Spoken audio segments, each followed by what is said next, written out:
What does voting look like in the 2020 election amid a pandemic? Polling stations are potential hotspots.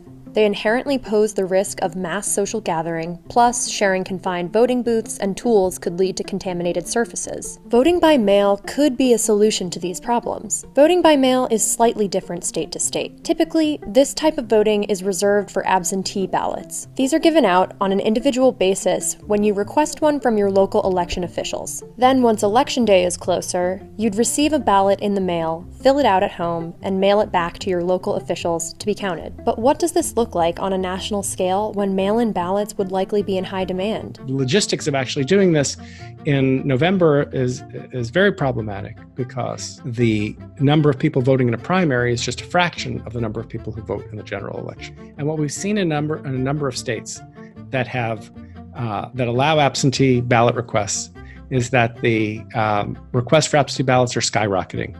And states can't always fulfill all the requests on time. Lots of states are making it easier to vote by mail. How easy it's going to be, it's going to depend on the states. The requests are going to come. People are going to want absentee ballots. The only question is if there's going to be enough funding to do it the right way and enough competence and staffing to be able to do it, and machinery. As soon as you are allowed to, in your jurisdiction, to request an absentee ballot, if you want to vote that way, you should request it. We need to flatten the absentee ballot request curve, because there's really a danger that if you wait till the last minute, you may not get your ballot in time, and your ballot has to be returned by a deadline. Some states had to transition from in-person to mail-in primaries. While not a perfect test case for the general election, they may offer some guidance. Ohio was one of a few states that had to make this quick shift. We found out literally about 12 hours before we were supposed to open our polling locations on Tuesday, March 17th, that we were not going to be having an in-person primary. And so very quickly, we had to kind of unravel and undo everything that we had been setting up. It was a multi-step process that had to take place in a actually a very short period of time. And so through no fault of the post office or really anyone involved, it was just a matter of when you send that many pieces of mail back and forth multiple times through the postal service, that takes time. So it's not just a matter of simply opening up that ballot and sending it through a scanner. We have to verify some information to make sure that the ballot we received was from the voter who voted it. The biggest benefit, most obviously, was we were very early on in the pandemic and we just weren't sure exactly what the disease was, what it looked like, how it was transmitted. There were so many open-ended questions.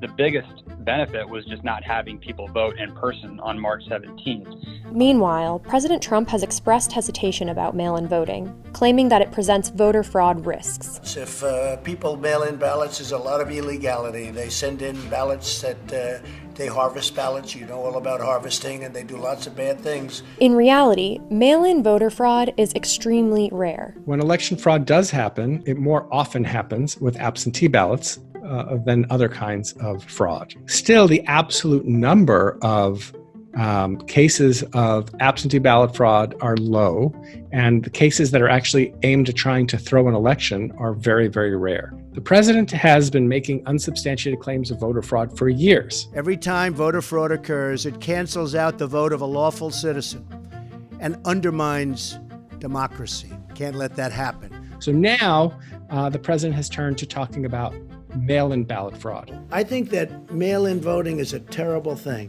Why is that?